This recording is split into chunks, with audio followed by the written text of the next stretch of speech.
নমস্কার বন্ধুরা, কেমন আছেন সবাই? আশা করছি সকলেই ভালো আছেন। আমি স্নেহা, আমার চ্যানেল ভেজ রেসিপি উইথ স্নেহাতে আবারও একটা নতুন রেসিপিতে আপনাদের সকলকে স্বাগত জানাই। তো বন্ধুরা, এর আগে কিন্তু আমি আপনাদের সঙ্গে অনেক রকমের কাটলেটের রেসিপি শেয়ার করেছি।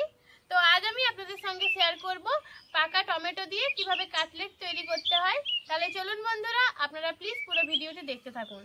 বন্ধুরা, টমেটোর কাটলেট তৈরি করার জন্য সবার প্রথমে কিন্তু আমি আলুর পুরটা রেডি করে নেব। এই জন্য দেখুন কড়াতে দিয়ে দেবো অল্প পরিমাণে তেল।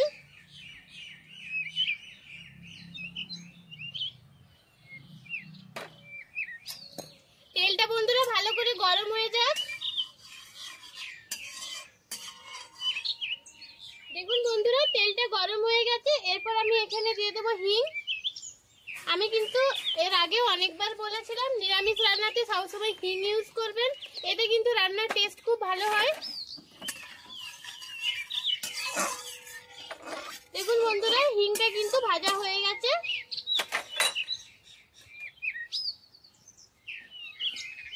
এরপর এখানে আমি কয়েকটা দিয়ে দেবো কাঁচা লঙ্কা।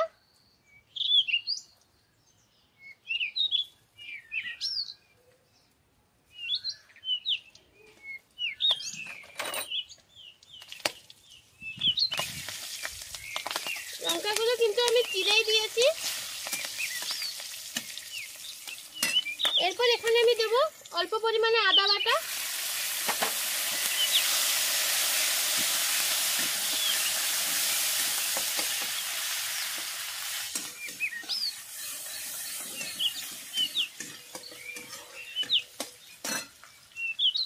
এরপর দেবো আগে থেকে সেদ্ধ করে ম্যাশ করে রাখা আলু।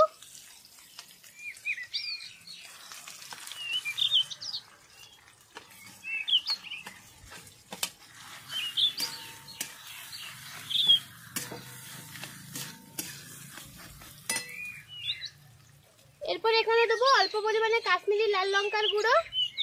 এটা কিন্তু অপশনাল, আপনারা চাইলে নাও দিতে পারেন। এরপর দেবো অল্প পরিমাণে লবণ। এরপর এখানে দেবো অল্প পরিমাণে সবজি মশলা, আর দেবো অল্প পরিমাণে ভাজা জিরের গুঁড়ো। এরপর এগুলো সব ভালো করে মিশিয়ে নেবো, মানে এগুলো মিশিয়ে বেশ কিছুক্ষণের জন্য ভেজে নেবো। দেখুন বন্ধুরা, আলুর পুরটা কিন্তু আমার একদম ভাজা হয়ে গেছে। দেখুন এটা কড়া থেকে একদম অটোমেটিক ছেড়ে আসছে। এরপর এটা আমি নামিয়ে নেবো। নামানোর আগে এখানে আমি দেবো অল্প পরিমাণে গুঁড়ো গরম মশলা। এবার এটা দিয়ে খুব ভালো করে মিশিয়ে নেবো। আপনারা চাইলে কিন্তু এখানে ধনেপাতা দিতে পারেন, কিন্তু আমি আর দিচ্ছি না।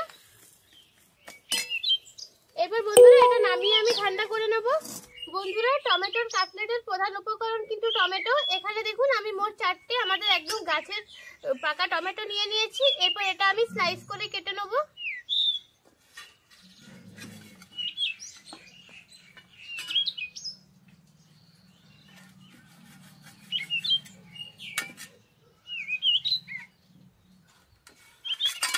এই যে বন্ধুরা দেখুন, এরকম করে কিন্তু স্লাইস করে কেটে নিতে হবে।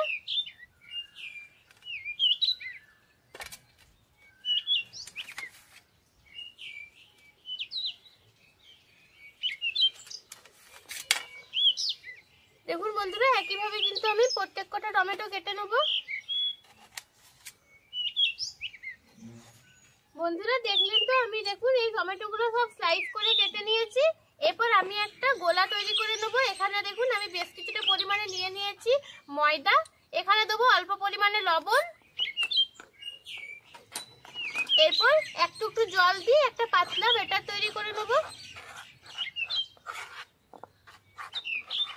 আপনারা চাইলে কিন্তু এখানে কর্নফ্লাওয়ারও ইউজ করতে পারেন।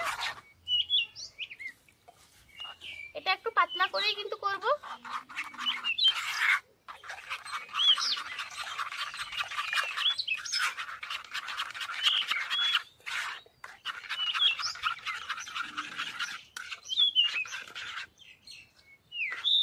দেখুন বন্ধুরা, এরকম ঘনত্বের আমি একটা ব্যাটার রেডি করে নিয়েছি। দেখুন, দেখেই বুঝতে পারছেন।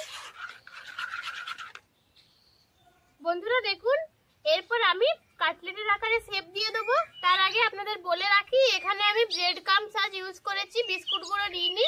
ব্রেড ক্রাম্বস অর্থাৎ আমি যে স্লাইস ব্রেডগুলো হয় সেগুলোকে একটু মিক্সার মেশিনের সাহায্যে গুঁড়ো করে নিয়েছি।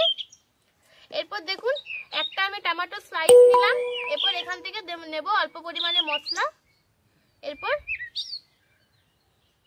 টমেটোটা মিডিলে রেখে দুপাশে আমি দিয়ে দেবো কিছুটা পরিমাণে আলুর পুর।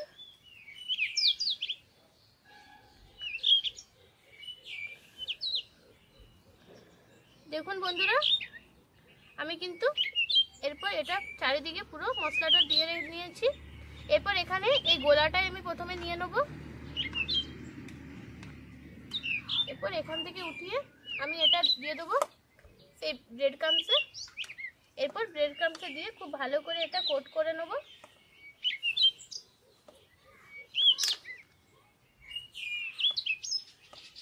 দেখুন বন্ধুরা, একটা কাটলেট কিন্তু আমার একদম রেডি হয়ে গেছে, আপনারা দেখেই বুঝতে পারছেন।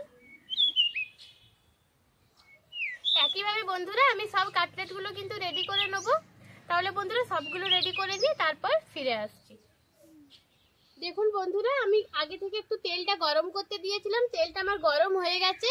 আর দেখুন আমি সবগুলো একদম কাটলেটের আকারে শেপ দিয়ে দিয়েছি। তাহলে বন্ধুরা এরপর এগুলো আমি ভেজে নেব।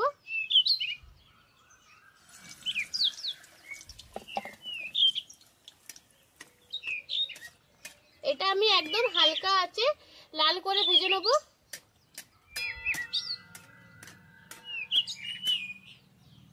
দেখুন বন্ধুরা, এই কাটলেটটা দেখুন আমার কতটা সুন্দর করে ভাজা হয়ে গেছে, পুরো দেখুন লালচে কালার চলে এসছে।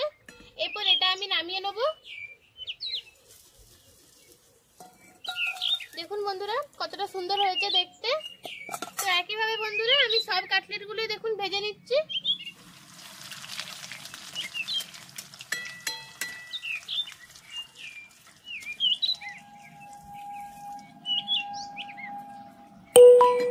বন্ধুরা আমি যেমন পাকা টমেটো দিয়ে করেছি, আপনারা চাইলে কিন্তু এটা কাঁচা টমেটো দিয়েও করতে পারেন।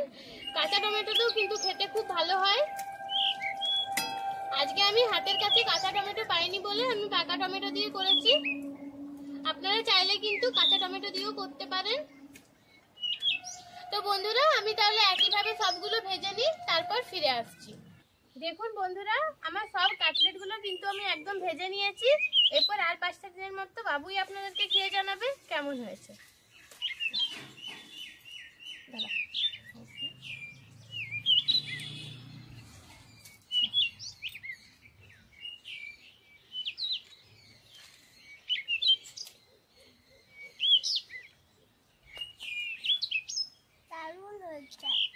ভালো লাগছে বন্ধুরা, আমি যেভাবে তৈরি করে দেখিয়েছি একদম সেম ভাবে আপনারা বাড়িতে তৈরি করে দেখবেন। আশা করি আপনাদেরও খুব ভালো লাগবে। তাহলে বন্ধুরা আজকে এই পর্যন্তই, দেখা হচ্ছে পরবর্তী কোনো একটা রেসিপির সঙ্গে। ততক্ষণ পর্যন্ত ভালো থাকুন, সুস্থ থাকুন।